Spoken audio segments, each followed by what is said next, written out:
Today I want to discuss the future of Nintendo Switch Online as we move into the Switch 2 era in 2025. Switch Online started back in 2018, and at the start it was pretty bare bones, right? You had your SNES games and your NES games, as well as online with the little voice chat app. But over the years, it really has evolved into something much more, with way more consoles represented. We have Game Boy, Game Boy Advance, N64, Genesis. All of these things are represented. They started including DLC with the expansion pack upgrade that came out back in 2021. Now we have Nintendo Music as part of the subscription service as well, and I think moving forward, Nintendo is going to keep pushing this as hard as possible, potentially like even more than we've already seen them pushing it in the current era of Switch. You also have like the Switch vouchers for the eShop, which, a lot of people buy their games digitally. The digital game vouchers you get if you are a Switch Online subscriber, where you pay $100 to get 2 first-party games, that's a great deal. So I want to talk about today, like, how can they evolve Switch Online? What will they do to make it an even more enticing service moving forward into the future with Switch 2, and even just on the current base Switch? So I have a couple of ideas here. We'll start off with the most obvious, and that is more virtual console options or more retro options for the games provided on the service, which I think is really kind of like the main thing, right? Like, obviously you're paying for the online, but I think when a lot of us talk about Switch Online, we're really talking about their classics that are offered there and included in the subscription service. So right now we have NES, SNES, N64, GB, GBA, and Genesis. What can we see added to that in the future? Well, the obvious one that everybody wants is a GameCube, and I've flip-flopped a little bit on this over the past year or so, but I have kind of settled on thinking that we actually will get GameCube. Now, I'm not saying that's going to happen soon, but I do think GameCube actually does make sense. The argument I used to make was that they would just sell these games at full price, and I think for a lot of games that is true. Metroid, Pikmin, Luigi's Mansion, something like Fire Emblem Path of Radiance. I think they would just remake that game or remaster that game and sell it as a new release, because something I think Nintendo really learned this generation is the power of using remasters to really pad out their release lineup and fill in those gaps so there's no droughts. However, there are a lot of GameCube games that would not get remasters. Mario Kart Double Dash, Smash Melee, all of the Mario Party games, something like Wario World, something like Chibi Robo, Geist, Eternal Darkness. These are games that likely won't see retail releases on the Switch or Switch 2 and would be a pretty nice offering for the Switch Online Plus expansion pack tier. I guess that's the real question as well. Would this be included at the current $50 a year tier, or would it be something even higher? Would they create and introduce a new tier? I think that's definitely possible as they start adding more and more features to the service. Maybe they rework the expansion pack. Maybe they cancel that out entirely and they do like Nintendo Switch Online Deluxe or something. And maybe that includes N64 and Genesis and GBA on top of GameCube and maybe some other stuff. I'll be curious to see how they really change the pricing structure here, especially if they do keep adding stuff like I'm talking about. So yeah, GameCube I do think will happen. I don't know when. Maybe that's next year. It's been a while since GBA was added, so we are due for some sort of new major revelation in terms of retro games on Switch. I just don't know if GameCube is happening imminently or if it's a little further off. We heard from a lot of shipping data that it sounds like GameCube NSO controllers are being manufactured, so I do think it's coming. It's really just a matter of when, not if, in my opinion. As for other consoles, I mean, I guess you could do Wii, and in theory you could do DS, but those get a lot weirder with the motion controls of the Wii and the dual screens of the DS.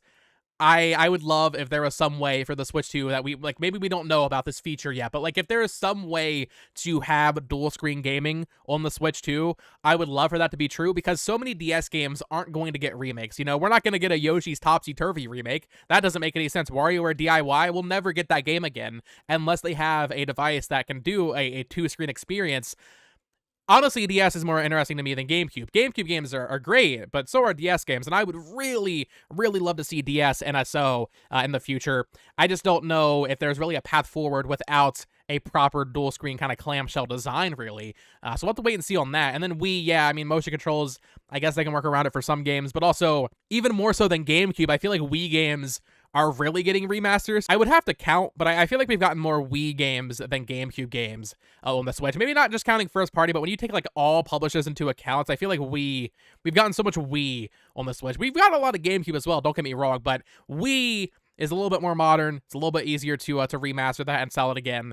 So Wii, I would say, is the least likely, but GameCube and DS, I think it would be the most exciting. And then For third-party stuff, I mean, could we see TurboGrafx come back? Maybe. Could we see something like Saturn get on there, or even Dreamcast? That would be incredible, man. If we could get Saturn or Dreamcast on this thing, oh man, that would be a dream come true. But with how Sega's doing their whole like super game where they're remaking and making new entries in like Jet Set Radio and Virtua Fighter and Shinobi, I feel like they don't want to do that. They also just recently delisted a bunch of their classic collections and stuff on like Xbox Live and even on the eShop with the Genesis Ultimate Collection. So I would say for Sega, we probably won't get Saturn or Dreamcast. And I don't really know TurboGrafx is even enticing enough to add, to be honest, for a lot of people. So I think you keep it to those Nintendo consoles moving forward. And yeah, GameCube and DS would be the ones that we hopefully get. I mean, yeah, hopefully we get Wii as well. Hopefully we get all of it. So that's the first thing I want to talk about. But the next thing I want to talk about is movies and TV. So I talked about in a video a couple weeks ago, a rumor from Nash Weedle, who said that there was a Xenoblade anime in production and it would launch on some sort of Nintendo streaming platform. And a lot of people were saying there's no way Nintendo is going to make a TV streaming platform. And I was talking in that video about like how actually that kind of makes total perfect sense. We just got Nintendo Music, a music streaming app that is connected to Switch Online, even if it doesn't have much content on it, right? Like how many soundtracks are on there? Like 20 right now, and they're adding them weekly. They could absolutely do a Nintendo streaming service that is included with Switch Online that even if it only has 10 things on it, that is still something that would add incentive to their audience. I mean, how much money, like, I don't know how the streaming deals work with, like, Netflix and all that, but, like, how much money is Netflix paying Nintendo to put the Mario movie on Netflix? Like, how much money are Nintendo and Universal getting from that? I feel like if given the opportunity, which seemingly this is something Nintendo obviously wants to, you know, kind of breach into more with Nintendo Pictures now that they have them, and, you know, we're getting a Zelda movie. Supposedly we might be getting this Xenoblade anime. A Nintendo TV and movie streaming service actually makes perfect total sense, especially following that Nintendo Music announcement. Honestly, out of everything I'm talking about in today's video, I'm like pretty confident this will happen, even if it is something very small. And yeah, people make fun of it on Twitter. It's like, oh, you have the Mario movie and Kirby right back at you and nothing else. Yeah, it's gonna be bare bones, but over time, as Nintendo keeps moving into this multimedia kind of push, we're going to see that library fill up pretty quickly, especially if you get something like Pokemon on there. I know Pokemon TV just came to YouTube. They closed down the website, and now they're just uploading full episodes of Pokemon to YouTube. So yeah, it's free there. But just even if they just put those in the Nintendo streaming TV app, you know, just to like bulk it up a little bit, I think a movie and TV streaming thing included with Switch Online is actually like a slam dunk, probably going to happen, probably happening on Switch 2, maybe even pre-installed on the Switch 2, and maybe that's where you see like the launch is like, okay, you have Mario movie on there, you have a Xenoblade anime, and you have the Pikmin short movies, and that's really all you need. And then over time, maybe once a month you add something a little small, maybe you add a batch of like one season of Pokemon, maybe you add a season of Kirby right back at you, you know, here or there. I think this is something that will absolutely happen. It wasn't something that was on my radar until Nintendo Music happened, and then, of course, the rumor from Nash Weedle. But just given how they've been acting recently with, you know, the theme parks and the movies and the music and Alarmo, I just feel like a streaming thing for movies and TV from Nintendo actually makes perfect sense, especially in the context of them tying it into Switch Online. Next up, I want to talk about early access and limited time game demos. So we saw in October something we had never seen before, and that was the mysterious Nintendo Switch Online playtest. Now, I did play this. I covered it extensively back in October. This was a new in-development game that we still don't know the name of. I think this is something they're going to keep doing. Maybe not to that extent, right? Maybe Connects, as I'll call it, because that's the currency in the game. Maybe Connects was just an experiment to see how it would go. It was only 10,000 people, I believe, so it was a very small sample size, but this is something they could totally use in the future, not just for, you know, testing out games that we don't even know the name of, but even more of a push for, like, betas and stuff, and maybe, like, at-home demos for single-player games. That is a great incentive, you know? Let's say the June E3 timeframe direct rolls around, they show, I don't know, let's say the 3D Mario, even if we think it's going to be a launch title, let's say the 3D Mario game gets a trailer in June, it's releasing in the holiday, they could release an at-home, like, 30-minute demo exclusive to Nintendo Switch Online subscribers in the highest tier, you know? It wouldn't be base tier. They don't want you on that $20 tier anymore. They want you to pay up and pay $50 for expansion pack. I think this is something they could totally leverage and probably should leverage Ideally, these things would be free, but I'm just thinking of ways that they can really entice more people to subscribe. And if you tell people you can play the new Mario Kart at home early, even if it is just 3 tracks or something, people will subscribe just to do that. As insane as that sounds, I would not want to see this next thing. I'm not advocating for this, but on that same kind of train of thoughts, we see a lot of games now where you can pay extra to get early access. Indiana Jones just came out yesterday, but it actually came out 4 days ago because they had early access. I think if you pay $10 more, you got it 3 days early or something like that. We see that with a lot of games on PlayStation and Xbox and PC now. Nintendo doesn't really do anything like that. I hope they don't start doing that. However, what if instead of charging like extra for a deluxe version, because Nintendo doesn't do deluxe versions, what if you are on like the highest tier of Switch Online, maybe they give you the option to get a game a day early or something like that. Another thing that would absolutely drive subscriptions for this service, even if that one, out of everything so far, that's definitely like, that's a little predatory. I feel like that's a little scummy if they ended up doing that. But yeah, more limited time game demos and maybe early access type content for Switch Online subscribers is something that I think would definitely drive people to subscribing to the service. Something we already have seen, but I think we'll get a bigger focus on Switch 2 is DLC. So right now, off the top of my head, we get Octo expansion included. You have the Mario Kart 8 Deluxe Booster Course Pass, and I think the New Horizons Happy Home Paradise DLC, and I think that's it. We only have 3 expansions. I don't think they would do it for new games releasing on Switch 2, but let's say in 2026, the Switch 2 has already been out for a year at this point, and Switch games are pretty much drying up. They're not selling much anymore. Maybe you just say, hey, the Breath of the Wild expansion pack, Xenoblade 2 and 3, the Fire Emblem 3 Houses and Engage DLC, the Smash Bros. Fighter Passes, all of these things are included on the expansion pack now. We're not really seeing any sales for these anymore, so why not give them as an offering to our dedicated Switch Online player base? Even though, yes, most people watching this video and most of the hardcore fans probably already played that DLC if they cared about the game when it released, you will still have those new fans going back and playing Fire Emblem Engage, for example, randomly. Yes, it won't be in the millions, but you'll have thousands of people every year for a while playing Fire Emblem Engage. If you just say on the eShop page, okay, you can pay $20 or $25, however much it is, for the expansion pass, or if you just upgrade your Switch Online subscription, $30 more a year, it's just included in that, plus you get all these other great things. I think being even more aggressive with their DLC offerings on here is a smart thing. We really haven't seen them trying it out too much. Maybe that's a sign that it isn't doing well. Maybe it's not something they think is worth pursuing because we only have, I think, like I said, those 3 games on there. But I feel like this is a pretty solid thing to offer. And then finally, the final thing I really want to talk about today, and one that I am not confident will happen by any stretch of the imagination, but what if they did start offering something more substantial like Xbox Game Pass, like PlayStation Plus Premium, where you get full games? This would not be included in the base Switch Online tier. This would almost certainly not be included in the expansion pack tier. But, Game Pass is like, what, $20 a month, I think, for console? PlayStation Plus Premium is like $150 a year, I'm pretty sure, maybe even $180 for the highest tier. What if Nintendo did offer like a $20 per month subscription service? So, what, $240 a year if you buy it monthly?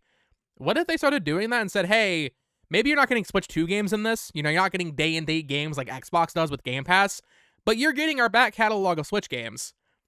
I don't think that's the worst idea, especially when you start seeing these games dropping off in sales dramatically.